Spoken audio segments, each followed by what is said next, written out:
कौन है? कौन है वहां? कौन है यहाँ पर? सामने क्यों नहीं आते?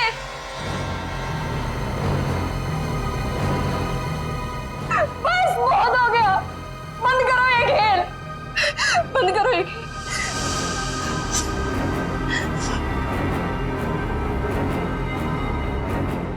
सो भी तो नहीं सकती,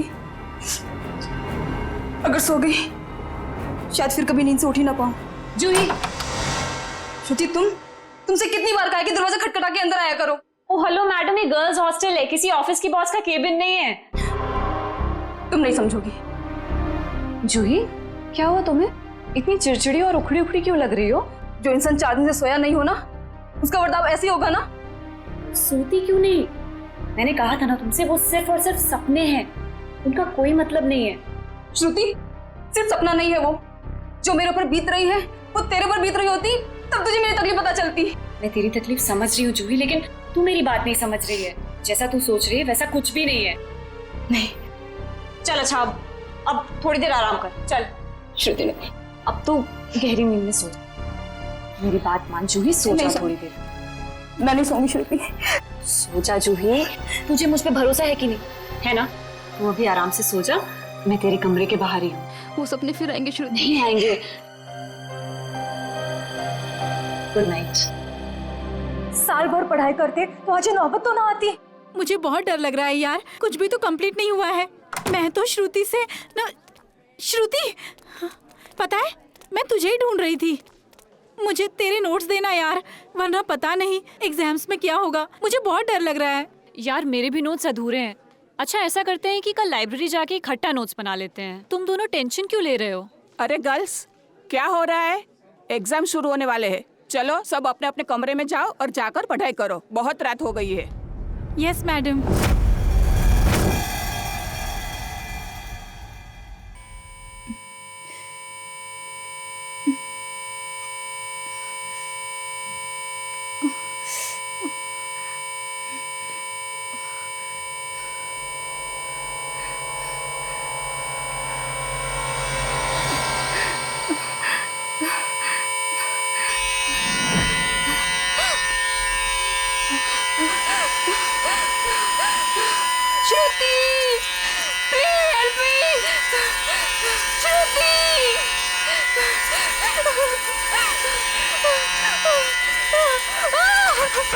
ये दरवाजा क्यों बंद है?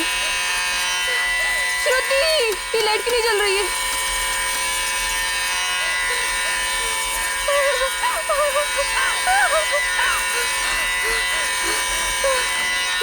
ये खिड़की क्यों जाम है? बंद करो ये आवाज, मेरे कान के पट्टे फट जाएंगे।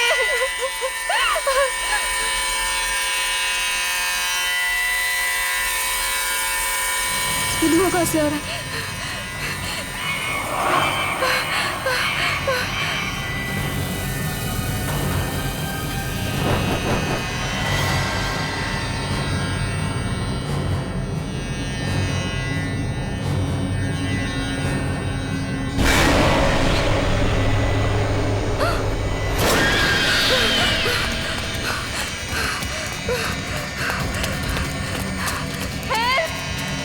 कोई बचाओ मुझे! हेल्प! कोई है? बचाओ!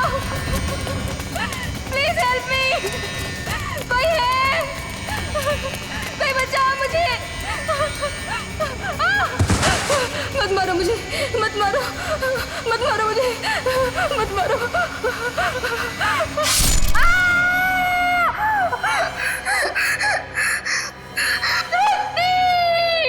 ओह नो, ये तो जूही की चीख है। लगता है उसने वही पुराना सपना देखा है।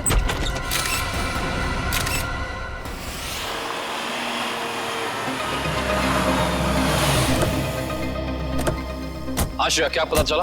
सर, मरने वाली का नाम जूही है। वैसे भोपाल से है, मगर यहाँ MBA की पढ़ाई के लिए आई थी। सर, लगता है जब वो सो रही थी उस वक्त किसी ने चाकू मार के उसका खून कर दिया। श्रेया, जूही का कमरा कहाँ है? सर ऊपर। सर एक और बात, जब उसका खून हुआ उस वक्त उसके कमरे में और कोई भी नहीं। ऐसा कैसे हो सकता है श्रेया? कोई ना कोई तो होना चाहिए। ऐसा जरूरी नहीं है सर, इस तरह की मौतों में कई बार आत्माओं का हाथ होता है। प्लीज, एसीपी सर मुझे पहले ही बता चुके हैं आपकी इन कहानियों के बारे में। बेहतर होगा कि इन मर्डर केसेस के साथ ये आत्माओं की कहानियां ना जोड़ें। प्लीज, समझ गए? यही कमरा है? Yes sir. आइए। एक्सक्यूज मी, प्लीज एक सेकंड, एक्सक्यूज मी।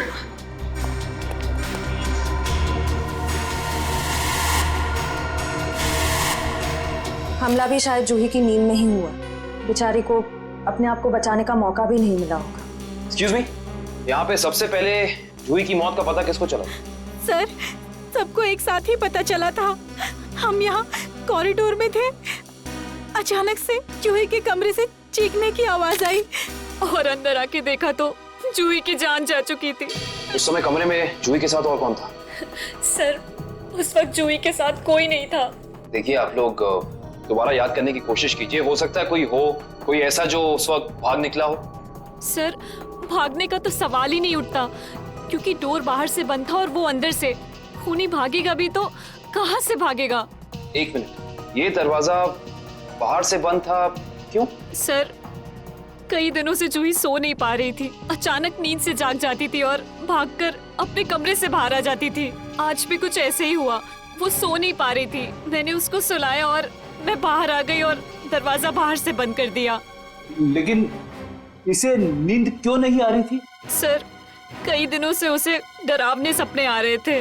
उसे ऐसा महसूस हो रहा था कि उसका सपनों में कोई खून करना चाह रहा है, उसकी कोई जान लेना चाह रहा है। हमें क्या पता था कि उसका सच में खून हो जाएगा। डरावने सपने? मैं कह रहा था ना, ये कोई आत्मा का ही चक्कर है।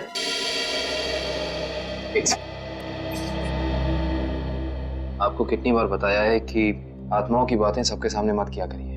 वो लोग क्या सोचेंगे सीआईडी के बारे में? सॉरी। अच्छा, आप अभी कह रही थी कि जूही को डरावने सपने आते थे। कभी उसने आप लोगों के साथ कुछ शेयर किया कि उसे किस चीज के सपने आते हैं? कुछ भी? सर, उस ड्रॉर में जूही का स्केच बुक है। उस ड्रॉर में? जी सर। Sketch book? ये बुक? जी सर। ये चाकू? सर, ये वही चाकू है जिसे लेकर कोई उसका पीछा करता था सपनों में, उसे मारने के लिए। ये देखो, ये चाकू बिल्कुल ऐसा ही है जिससे जूही का कत्ल हुआ। हाँ सर। ये सारी ड्राइंग्स जो हैं इस बुक में, ये क्या जूही अपने सपने में देखती थी? जी सर। सर, लगता है ये किसी अंदर वाले का ही काम है, जो कमरे के अंदर आसानी से आ सकता हो और जिसे जूही के सपनों के बारे में पता हो। क्या तुम्हारे अलावा और कोई ये स्केचबुक के बारे में जानता था? कोई नहीं। खूनी अगर इस दरवाजे से अंदर नहीं आया तो फिर इस कमरे में आया कहां से? इस बालकनी से। लेकिन बालकनी का दरवाजा तो अंदर से बंद है। अगर खूनी खून करके बालकनी से भागा है तो फिर ये दरवाजा अंदर से बंद कैसे? बालकनी का दरवाजा बंद, कमरे का भी दरवाजा बंद। कहीं जूही की आग? ये खूनी यहाँ आया कहां से, ये अभी पता चल जाएगा।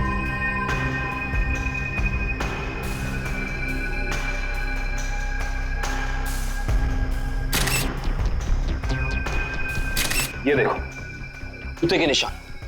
हो ना हो खूनी इसी बालकनी से चढ़कर आया। लेकिन बालकनी का दरवाजा तो अंदर से बंद था, तो फिर खूनी यहाँ ऊपर चढ़ के कमरे के अंदर आया कैसे होगा? ये भी पता चल जाएगा फ्रेडी जी। बस एक बार जूही के मौत के कारण पता चल जाए, कुछ तो होगा, कोई सबूत कुछ तो होगा। इधर देखो, ये पाइप, इसी वाटर पाइप से चढ़कर खूनी इस बालकनी तक आया है। यहाँ के वॉचमैन से मिलना पड़ेगा। माफ कर दिए साहब, गलती हो गई। इसे गलती कहते हो तुम? एक इंसान गर्ल्स हॉस्टल की बालकनी में चढ़ जाता है, अंदर कमरे में जाके खून कर देता है और तुम्हें कुछ पता भी नहीं चला। बस साहब, 15 मिनट के लिए मेरी आंख लग गई थी। मैं सपने में भी ऐसा नहीं सोच सकता था कि उस दौरान ऐसा कुछ हो जाएगा। तुम्हारी 15 मिनट की लापरवाही की वजह से एक लड़की की जान चली गई, उसकी जिंदगी लौटा सकते हो तुम?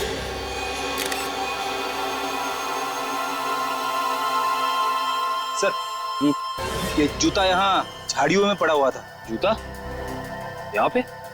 हो ना हो, ये जूता उसी खूनी का है। सर ये तो किसी आदमी का जूता लगता है। यानी बालकनी में जो इंसान चढ़ा था वो कोई आदमी था? सुनो, इस जूते को पहचानते हो? नहीं साहब। दोबारा याद करके बताओ, सही से याद करो। कोई इंसान यहाँ आया था जिसने ये लाल जूता पहना था? मैंने नहीं देखा, शायद अंजलि मैडम ने देखा हो, वो हमेशा रिसेप्शन पे बैठती है। ये अंजलि मैडम को बुलाओ, जाओ। जी सर। अगर ये जूता यहाँ है तो कुछ और भी जरूर होगा, ढूंढते हैं।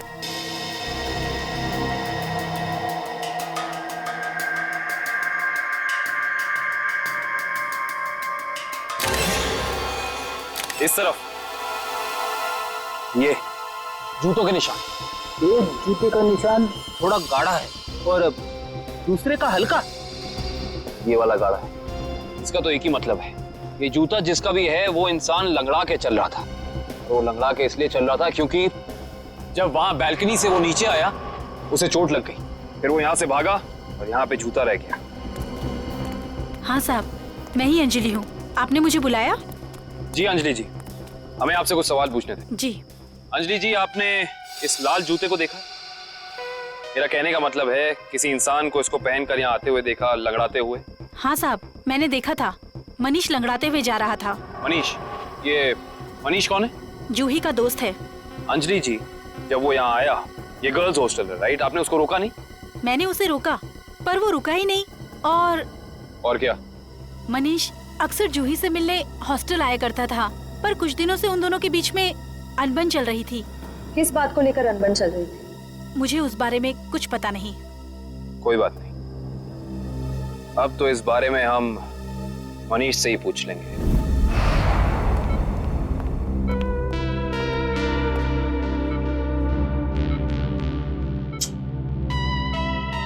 मनीष, कैसे हो यार? मैं ठीक हूँ, पर आप लोग कौन हैं? तुम्हारे शुभचिंतक हैं, सीआईडी वाले। सीआईडी? क्या बात है? क्या मेरी जान को किसी से खतरा है क्या? सुना आपने? खुद एक बेचारी लड़की को मार के खटिया पे लेटा पड़ा है और पूछ रहा है कि मेरी जान को कोई खतरा तो नहीं है। ये क्या कह रहे हैं आप? मैंने किसी की जान नहीं ली। मनीष, ये पाँव में चोट कैसे लगी तुम्हें? वो मैं सड़क पार कर रहा था तो एक बाइक वाले ने टक्कर मार दी मुझे। सड़क पार कर रहा था बेचारा, टक्कर मार दी? वैसे ये हादसा हुआ कहाँ? MI रोड पे, जीपीओ के सामने। जीपीओ के सामने? तभी तो। वैसे अगर ऐसा था तो ये लाल रंग का जूता जो तुम्हारा है, हमें पता है जीपीओ के सामने मिलना चाहिए था। पर कमाल की बात देखो, ये जूता हमें सुर्णिमा गर्ल्स हॉस्टल के बाहर मिला। कैसे? मेरा जूता वहां कैसे पहुंचा? देखो मनीष, हमसे झूठ बोलकर कोई फायदा नहीं है। सच निकालने के और कई तरीके आते हैं। बेहतर होगा हमें सब सच बता दो। क्यों मारा तुमने जूही को? क्या जूही की मौत हो गई? खून हो गया उसका। क्यों गए थे तुम वहां? देखिए, मैं जूही के बालकनी में गया जरूर था, लेकिन मैंने जूही को नहीं मारा। इतनी रात को तुम वहां क्या करने गए थे मनीष? मुझे उससे बात करनी थी। ऐसी कौन सी बात थी जो तुम दिन के उजाले में नहीं कर सकते थे, जिसके लिए तुम्हें रात के अंधेरे का सहारा उठाकर चोरों की तरह पाइप से चढ़कर उसकी बैल्कनी तक जाना पड़ा? मैं उससे माफी मांगना चाहता था। दरअसल मैंने उसके दोस्ती को प्यार समझने की गलती की थी, लेकिन जब मैं वहां पहुंचा तो मैंने देखा कि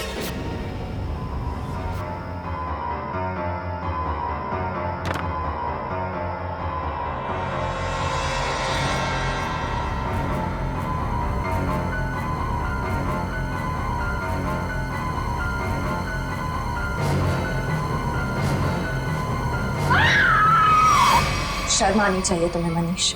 उसकी मदद करने की बजाय तुम वहां से भाग गए। यही है तुम्हारा प्यार? अगर किसी ने वहां मुझे देख लिया होता तो इल्जाम तो मुझे पर आता ना।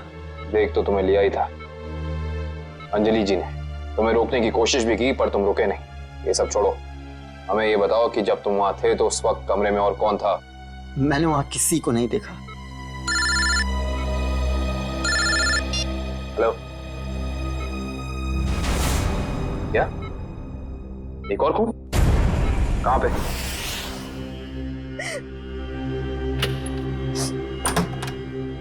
आप कौन? हम लोग सीआईडी से।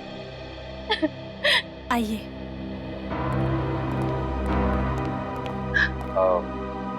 आप कल्कि जी हैं ना?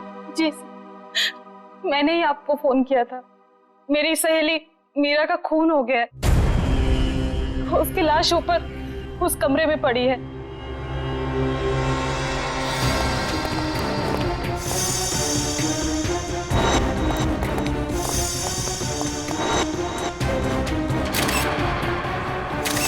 श्रेया, ये चाकू तो बिल्कुल वैसा ही लग रहा है जैसा जूही की मौत में यूज हुआ था। हाँ सर, लगता है किसी सीरियल किलर का काम। सीरियल किलर का भी हो सकता है और किसी ऐसे इंसान का भी जो दोनों जूही और मीरा को जानता है। मतलब दो खून हूबहू एक ही तरीके से। सर, हाँ, लाश की हालत को देखकर लगता है कि इसकी मौत को 3-4 घंटे हो चुके हैं। 3-4 घंटे?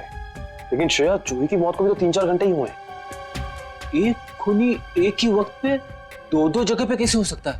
मैं तो कह रहा हूँ जरूर ये किसी आत्मा का ही चक्कर है। रेडी प्लीज, ये किसी आत्मा का चक्कर नहीं है। ये उस खूनी के किसी साथी या रिश्तेदार का चक्कर भी हो सकता है। लगता है इस जुर्म में एक से ज्यादा लोग शामिल हैं। लेकिन कैसे? कैसे हो सकता है? इस कमरे की सारी खिड़कियां, सारे दरवाजे अंदर से बंद हैं। और यहाँ पे कोई बालकनी भी नहीं है उस हॉस्टल की तरफ। तो फिर वो खूनी इस कमरे में आया कैसे? इस कमरे की तलाशी लो, कोई ना कोई सुराग जरूर मिलेगा। श्रेया, इसकी फोटो एल्बम और फोन डायरीज चेक करो। हो सकता है जूही और मीरा के बीच में कोई ना कोई कनेक्शन मिल जाए हमें। सर, रेडी, एम्बुलेंस को फोन करो बॉडी ले जाने के लिए। मुझे नीचे इसकी दोस्त से कुछ सवाल पूछने हैं।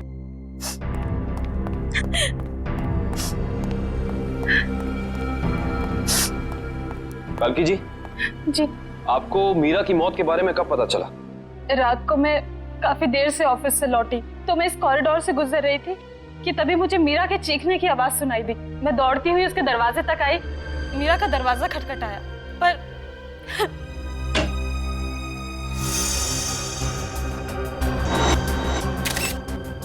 फिर क्या हुआ? मेरा मतलब जब आप यहाँ आई तो ये दरवाजा खुला था कि बंद था? दरवाजा बंद था तो मुझे वॉचमैन को बुला के दरवाजा खुलवाना पड़ा। कल्कि जी, जब आप यहाँ पे आई तो आपको यहाँ इस घर में कोई भी निकलते हुए यहाँ से दिखा, भागते हुए दिखा? नहीं।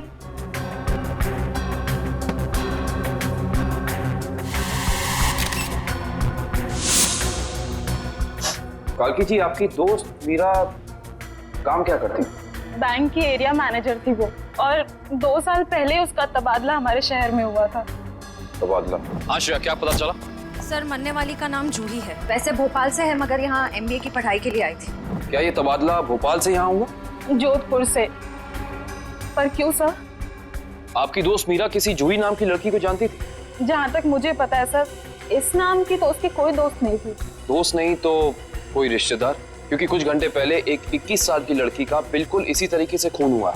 उस लड़की का नाम जूही था और ये उसकी तस्वीर है। क्या आप जानती हैं इसे? नहीं। आप जानती?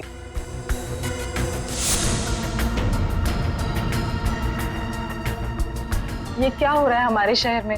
आम आदमी तो बिल्कुल भी सुरक्षित नहीं है। कल्कि जी, आपको किसी पे शक है? I mean, आपकी दोस्त मीरा की किसी से कोई दुश्मनी, कोई अनबन? उसका कोई दुश्मन नहीं था सर। मीरा तो बहुत ही सुलझी हुई लड़की थी।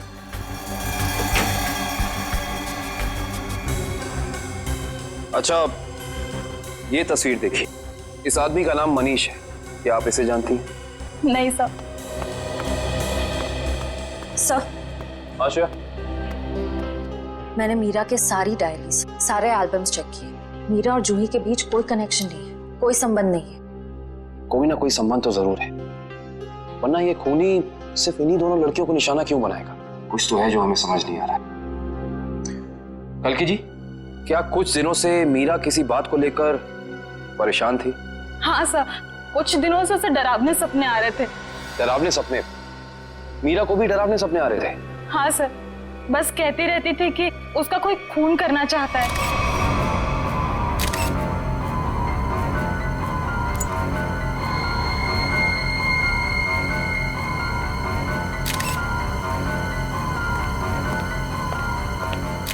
ये कैसे हो सकता है सर? जूही और मीरा को ठीक एक तरीके के सपने कैसे आ सकते हैं? सर, खूनी के अंदर आने का रास्ता तो नहीं मिला है, लेकिन ये स्क्रू मिला है मीरा के बेड के नीचे से। एक काम करिए, वॉचमैन से पूछताछ कीजिए, देखिए क्या पता चलता है मीरा के बारे में। तब तक इस स्क्रू की गुत्थी को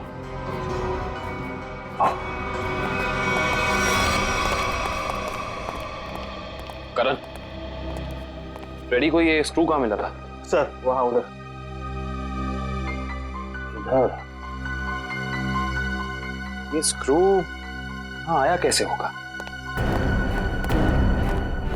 हाँ ले आओ, संभाल के। इश्ता, श्रेया,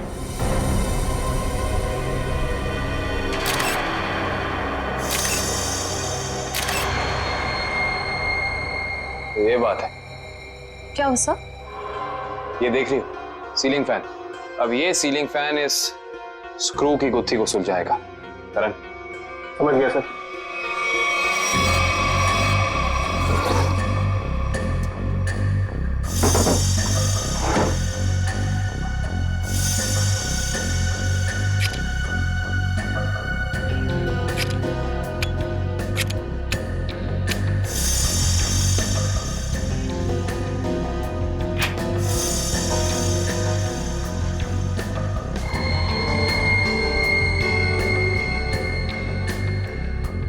फैन को उल्टा करो।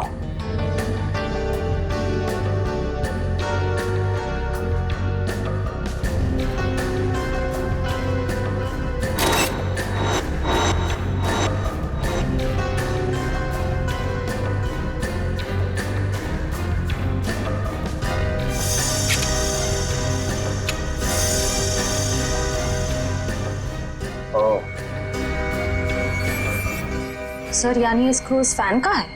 हाँ श्रेया, किसी ने इस फैन के साथ छेड़खानी की है, अभी पता चल जाएगा।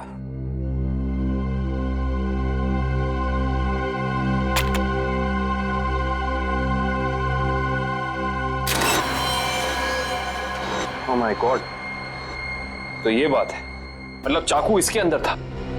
इसके अंदर से इस मैकेनिज्म के जरिए चाकू सीलिंग से नीचे गिरा मीरा के पेट में और उसकी मौत हो गई। अब समझ में आया, ये कारण है जिस वजह से खूनी इस कमरे में नहीं था। उसकी जरूरत ही नहीं थी, उसका काम तो ये सीलिंग फैन कर रहा था। इसका मतलब जूही के कमरे में भी बिल्कुल ऐसा ही सीलिंग फैन होगा जिसके अंदर सेम मैकेनिज्म फिट होगा। वहां भी चाकू सीलिंग से गिरा और जूही की मौत हो गई। सर हो सकता है खूनी ने रिमोट कंट्रोल के जरिए इस चाकू को कंट्रोल किया हो सकता है। और सवाल ये है श्रेया कि खूनी को कैसे पता चला कि सही वक्त रिमोट बटन दबाने का कौन सा था? हाँ सर, क्योंकि ना तो हमें मीरा के कमरे से कोई कैमरा मिला, ना ही जूही के कमरे से, जिससे ये पता चले कि खूनी दोनों लड़कियों पर नजर रख रहा था। वो भी पता चल जाएगा इस सीलिंग फैन के चाकू के मैकेनिज्म के जरिए। क्या ये मीरा और जूही, इन दोनों के बीच में कोई ना कोई संबंध तो जरूर है, कोई ना कोई संबंध तो जरूर है। मगर सर दूर दूर तक इन दोनों के बीच कोई संबंध नजर तो नहीं आ रहा। इन दोनों के उम्र में बहुत फर्क है, उनके रहन सहन, तौर तरीके, ये जूही का कॉलेज और मीरा के काम करने की जगह, आपस में कहीं भी कोई तालमेल नहीं है सर। सर हाँ सर, वो फैन और चाकू का मैकेनिज्म रेडी है। चलो देखते हैं।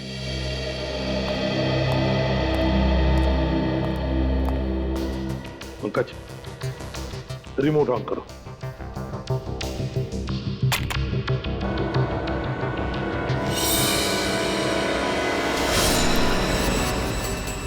मतलब जैसे ही रिमोट का बटन दब गया, इस फैन के मैकेनिज्म के अंदर जो इंफ्रारेड लाइट थी वो ऑन हो गई, लॉक खुल गया और उसकी वजह से ट्रिगर ऑन हो गया। ट्रिगर ऑन होने से इसके अंदर जो छुपा के रखा था चाकू, वो सीधा नीचे गिर गया, सीधे उसके शरीर के अंदर जो फैन के नीचे सोया हुआ था।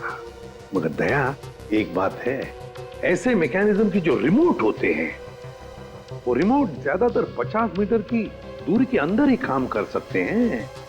तो फिर जरूर जहां पर मीरा और जूही रहती थी उसके आसपास ही ये आदमी खड़ा था। जिसने भी ये किया है वो 50 मीटर की दूरी के अंदर ही खड़ा था। वहां से उसने रिमोट चलाया और खून कर दिया मीरा और जूही का।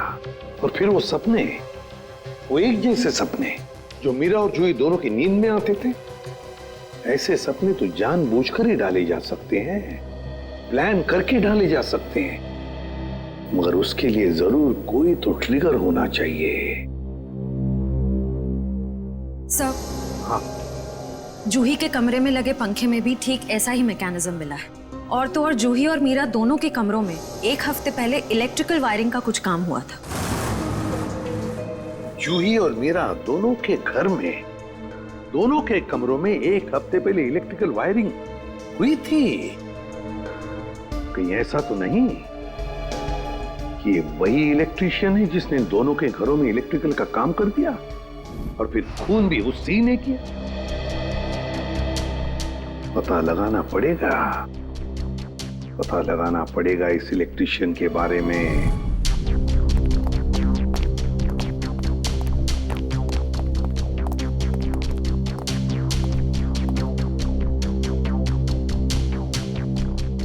ना ही मीरा के मोबाइल पे कोई अलार्म था और ना ही जूही के मोबाइल पे। फिर दोनों को एक ही वक्त एक जैसे सपने कैसे आ सकते हैं? इसका मतलब सपने ट्रिगर करने वाला मैकेनिज्म यहीं कहीं है। सर, ये देखिए, इस पे अलार्म है, लेकिन सुबह 6 बजे का।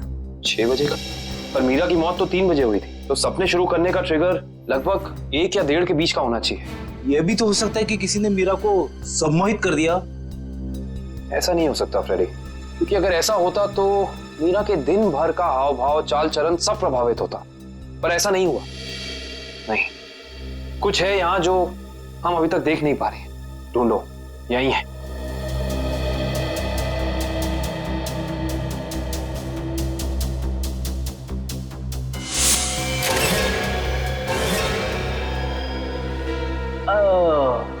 ये देखो, टीवी के पीछे ये बॉक्स लगा हुआ था। बॉक्स? कहीं ये ट्रिगर मैकेनिज्म इस बक्से के अंदर तो नहीं फिक्स किया हुआ है?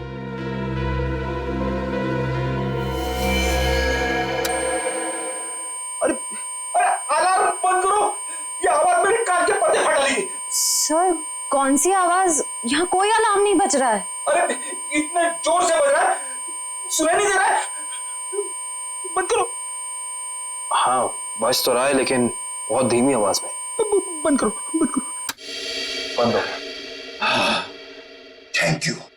इतना भद्दा अलार्म मैंने जिंदगी में नहीं सुना। सोने वाला उठेगा नहीं, हार्ट अटैक से सीधे ऊपर चला जाएगा। मगर सर, अलार्म की आवाज सिर्फ आपको कैसे सुनाई दी? हो सकता है श्रेया, क्योंकि ये लो फ्रीक्वेंसी अलार्म है।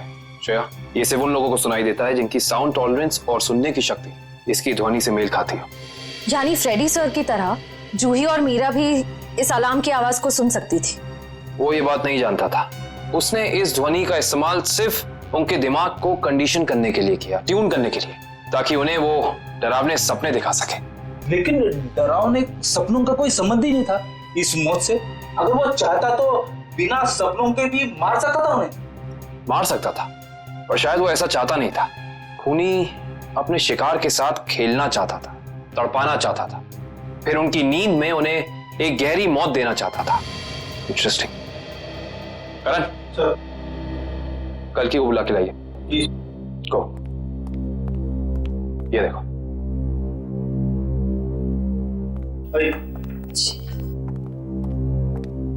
आइए। कल की जी। जी। इस आवाज को पहचानती हैं आप? ये आवाज मैंने यही सुनी है, मीरा के घर पे। कब? करीब 3-4 दिन पहले, जब वो अपने लैपटॉप पे काम कर रही थी तब।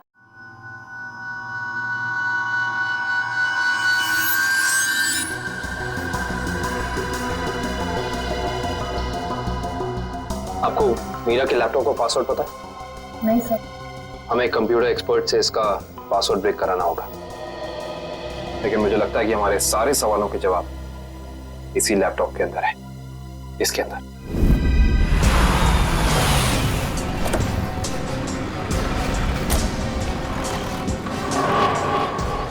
भाई साहब, हम लोग सीआईडी से। सीआईडी से? क्या हुआ साहब? हमें पता लगा है कि पिछले हफ्ते आपका एक इलेक्ट्रिशियन वायरिंग करने के लिए इस एड्रेस पे गया। हाँ साहब, गया तो था, पर हुआ क्या? इन दोनों जगहों पे एक एक खून हुए और हमें शक है कि ये खून आपके इलेक्ट्रिशियन ने किया है। मेरे इलेक्ट्रिशियन? हाँ, और वो भी पंखे में चाकू फिट करके। अरे बाप रे, पंखे में चाकू? जी हाँ, और आप ये बताइए कि इन दोनों जगहों पे आपका कौन सा इलेक्ट्रिशियन गया था? मंगेश गया था सर, पर आज वो आया नहीं है। इस मंगेश का एड्रेस तो है ना तुम्हारे पास? हाँ, मंगेश का एड्रेस लेके ना। सर, वो लैपटॉप का और ईमेल का पासवर्ड खुल गया। Very good job, thank you very much. काबिन, जरा लैपटॉप चेक करो। जी। देखो वो ऑडियो फाइल है क्या इसमें, जिससे सपने आते थे उसे?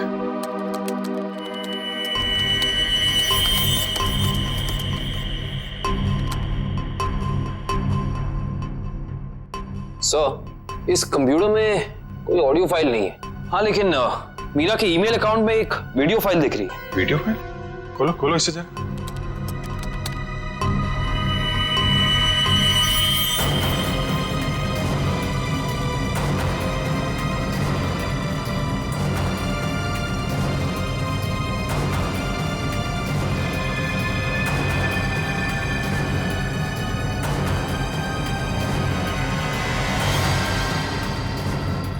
सर, ये सारे विजुअल तो मैंने जूही की स्केचबुक में देखे, स्पेशली ये नाला, ये बोर्ड और मास्क पहना हुआ आदमी, तीनों। इसका मतलब खूनी ने जूही और मीरा दोनों को चेतावनी भेजी थी। उन लोगों को हमारे पास आना चाहिए था मदद मांगने। जरा ये फाइल फिर से चलाना।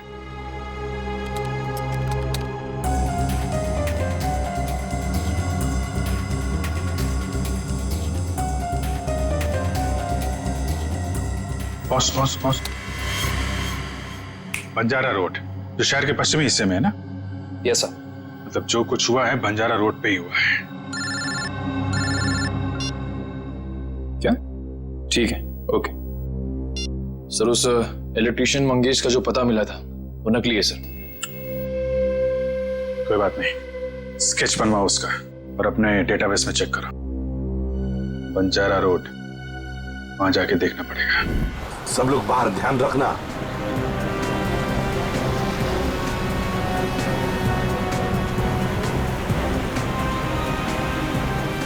आराम से पंकज, आराम से। एक मिनट।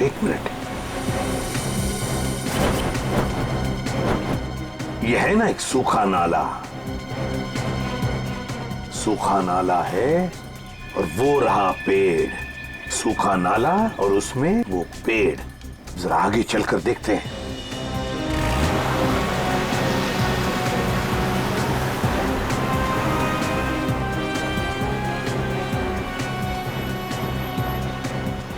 एक मिनट पंकज, एक मिनट।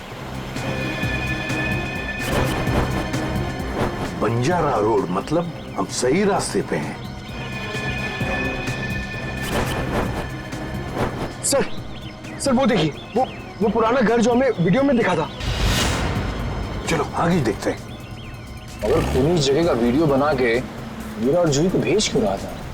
हाँ, शायद उन दोनों को अपने अतीत का याद दिलाने के लिए। मगर सर, मैंने पता किया सर, इस बंजारा रोड पे आज तक एक क्राइम नहीं हुआ है। यहाँ तक कि पुलिस ने एक चालान तक नहीं काटा है। सर, वो रही बिल्डिंग। हाँ, वो क्या, रॉयल मून होटल। ले लो अंदर।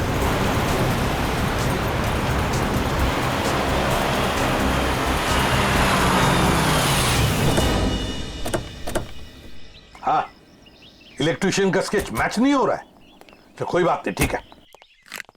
वेलकम सर, कहिए मैं आपकी क्या सहायता कर सकता हूँ? हम लोग सीआईडी से हैं। दरअसल एक केस के सिलसिले में कुछ पूछताछ करनी थी आपसे। सीआईडी? अब पूछिए, क्या पूछना चाहते हैं आप? वैसे जरा बताइए, कुछ दिन पहले क्या आपके होटल के बाहर कोई किसी तरह की वीडियो शूटिंग कर रहा था? शूटिंग? नहीं सर, हमारी होटल के बाहर शूटिंग या फोटोग्राफी की अनुमति नहीं है। ये दो फोटोग्राफ, दो लड़कियों के, एक का नाम मीरा है, एक का नाम जूही है। क्या ये लड़कियां आपके यहाँ कभी ठहरी थी, कभी आई थी? सर, हमारे यहाँ रोज बहुत सारे कस्टमर आते हैं, ये बता पाना थोड़ा मुश्किल है। मैं समझ सकता हूँ, लेकिन हो सकता है आपके रिकॉर्ड में हो कुछ इनके बारे में। जरा देखिए। हल्का जरा रिकॉर्ड्स चेक करना। सर।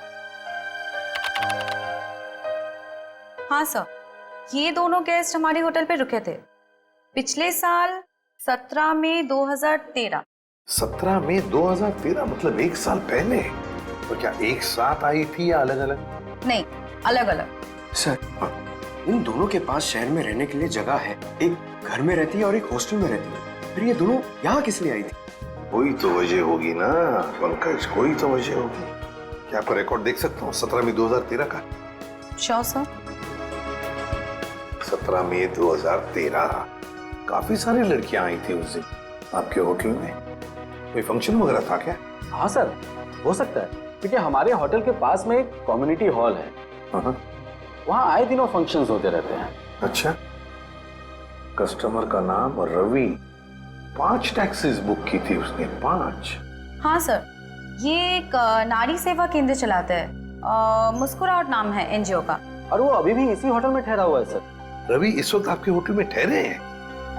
पास वाले कम्युनिटी हॉल में जो फंक्शन चल रहा है, रवि का ही एनजीओ का फंक्शन हो सकता है। रवि सर, मैं आपका जितना भी शुक्रिया अदा करूं उतना कम है। आप सोच नहीं सकते, ड्रग्स के नशे से मुक्ति मिलने के बाद मैं जिंदगी के ऐसे ऐसे रंग देख रहा हूं जिन्हें ड्रग्स के नशे ने अंधकार में डाल दिया था। वेरी गुड मिश्रा, लेकिन इसमें मुझे शुक्रिया कहने की कोई जरूरत नहीं। ये सब तुम्हारे धैर्य और दृढ़ इच्छा शक्ति का कमाल है। हाँ, लेकिन अब उस सफेद जहर को कभी पलट कर भी देखना मत। हाँ, ओके सर। माफ कीजिएगा रवि जी, आपको मैं इंटरप्ट कर रहा हूँ, लेकिन ये जरूर कहूंगा कि आप बहुत ही अच्छा काम करते हैं, बहुत ही पुण्य का काम करते हैं हमारे देश के नौजवानों को ड्रग्स में से बाहर निकाल कर। सर, आप एसीपी प्रद्युमन है ना सर? जी हाँ, मैं एसीपी प्रद्युमन। सर, हमने बहुत किस्से पढ़े हैं सर आपके बारे में, और तभी से आपसे मिलना चाहता था सर, लेकिन अब आपसे बैठेंगे सर प्लीज। सर, क्या लेंगे सर आप? चाय, कॉफी, कुछ? एक ठंडा लेमन आइस टी। जी, ठंडा लेमन आइस टी तो नहीं मिलेगी, साधारण चाय चलेगी। रवि जी, हमें कुछ नहीं चाहिए, कुछ नहीं चाहिए, थैंक यू वेरी मच। बस एक जरूरी काम है आपके पास। 2 लड़कियों के बारे में हम कुछ इंफॉर्मेशन चाहते हैं। अब कौन सी 2 लड़कियां सर? ये जूही और ये मीरा, क्या आप बता सकते हैं कि पिछले साल ये दोनों आपके इस एनजीओ में आई थी? जूही और मीरा? हाँ सर, ये सर आई थी दोनों यहाँ पर। एक्चुअली सर, इन्हें भी ड्रग्स के नशे की बुरी लत पड़ गई थी सर, इसलिए ये दोनों आई थी यहाँ हमारा सेमिनार अटेंड करने के लिए। लेकिन सर, इस बात को तो करीब 1 साल हो गया है, अब इनके बारे में पूछताछ। इन दोनों लड़कियों का खून हुआ है। क्या खून हो गया? लेकिन सर, कैसे, किसने किया सर? बस वही पता लगाना है, इसलिए हम चाहते हैं कि अगर आपको इन दोनों के बारे में कोई खास बात मालूम हो, कोई यादें हो आपके पास इनके बारे में, तो मदद हो जाएगी हमारी तहकीकात करने में। कोई खास बात इस वक्त तो याद। हाँ सर, याद है सर, एक लड़की थी मोनिका, इन दोनों को उसकी चिंता बहुत सताती रहती थी सर। मोनिका? जी। क्या वो भी यहाँ आपके ड्रग रिहैबिलिटेशन सेंटर में आई थी? आई तो थी सर यहाँ पर, लेकिन वो ड्रग्स के खिलाफ अपनी लड़ाई जीत नहीं पाई सर।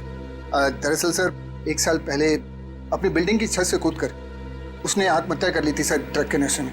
मोनिका ने आत्महत्या कर ली? जी सर। उसका पता तो होगा ना आपके पास? जी सर, मोनिका का एक ही सगा भाई है, अमित। मोनिका की मौत के बाद सारी प्रॉपर्टी, सारी जायदाद उसी के नाम हो गई। तो क्या मोनिका के भाई ने प्रॉपर्टी के लिए अपनी बहन का खून किया? ये भी तो हो सकता है कि मोनिका ने आत्महत्या की हो। मैंने कहा ना, काम हो जाएगा। जी कहिए। आपका नाम अमित है? जी हाँ, मगर आप लोग? सीआईडी। मोनिका के बारे में कुछ सवाल करने थे आपसे। ओह, 1 साल हो गए मेरी बहन को मरे हुए, लेकिन अब भी कोई ना कोई आकर मेरे पुराने जख्म को रहता रहता है। पूछिए, क्या पूछना है आपको? देखिए अमित जी, हम आपका दुख समझ सकते हैं, मगर क्या करें, 2 खून हुए, इसलिए आपकी बहन के बारे में कुछ सवाल करने आए हम लोग। 2 खून? मगर किसके? जूही और मीरा का। ये दोनों आपकी बहन मोनिका के दोस्त थे ना? हाँ, बदकिस्मती से ये मेरी बहन के दोस्त। बदकिस्मती से? क्यों? वैसे तो मीरा और जूही तुम्हारी बहन की बहुत फिक्र करते थे।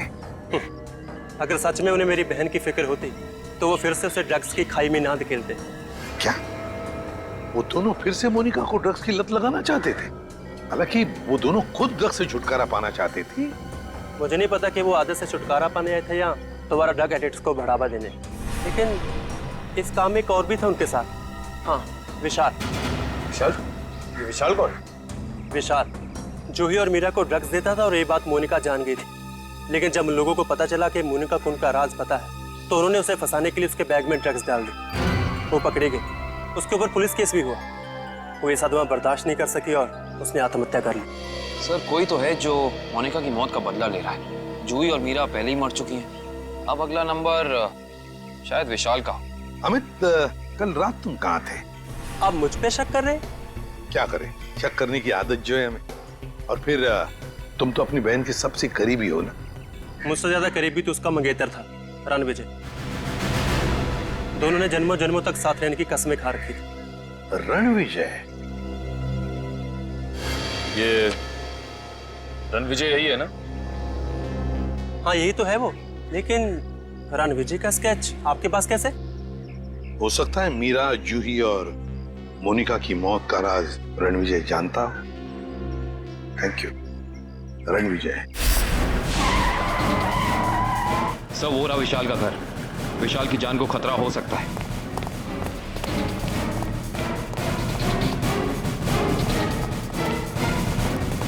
सर लगता है रणविजय पहले ही पहुंच चुका है। विशाल ठीक तो हो ना? सर जान बचा के भागो सर। रणविजय कहाँ है? सर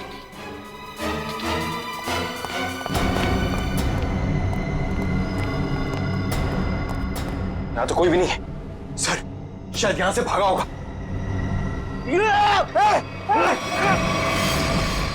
रणविजय! कोई मत हिलना सर, इसको मारूंगा नहीं तो। छोड़ दो उसे, छोड़ दो। देखिए वैसे तो मुझे सीआईडी वालों से काफी लगाव है, पर अगर सीआईडी ने मेरे साथ कोई होशियारी की ना तो ये बात मुझे अच्छी नहीं लगेगी। चाकू नीचे फेंक दो। फेंक दो चाकू। डरो मत, कुछ नहीं करूंगा तुम्हारे इस मोटू ऑफिसर को। मोटू मत बोल, टाइटिंग कर रहा हूं आजकल। देखो मुझे अपना काम करने दो। बेवकूफी मत करो, नहीं बच पाओगे तुम। अरे बचना किसको है, एक बार मैं इस विशाल को मार दूं, भले मुझे फांसी हो जाए, फिर मुझे मंजूर है। देखो रणविजय, ये सब करने से क्या मोनिका वापस आएगी? भले ही वापस ना है, लेकिन मेरे बदले की आग तो पूरी होगी। इन तीनों ने रातों की नींद उड़ा दी थी मोनिका की, इसलिए मैं भी इनके साथ वही कर रहा हूं। इन्हें तड़पा तड़पा कर मारूंगा मैं। देखो रणविजय, मोनिका के साथ जो कुछ भी हुआ ठीक नहीं हुआ। इन तीनों की वजह से बेचारी को जेल जाना पड़ा, बदनामी हुई। नहीं, रात रात भर सो नहीं पाती थी वो, बुरे बुरे सपने देखकर जाग जाती थी। ये विशाल ने मोनिका का बंजारा रोड पे पीछा किया था उसे मार डालने के लिए, इसलिए मैंने भी इन्हें पहले बुरे बुरे सपने दिखाए और अब मैं इन्हें मौत की नींद सुला रहा हूं। रणविजय, ये तुम क्या करने जा रहे हो? विशाल को उसके किए की सजा कानून देगा। अरे कानून का क्या गया, प्यार तो मैंने अपना खोया है ना।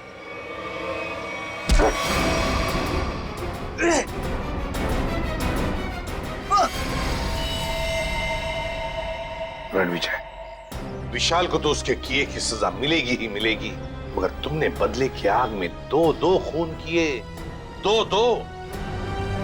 तुम्हें तो शायद फांसी ही होगी, फांसी।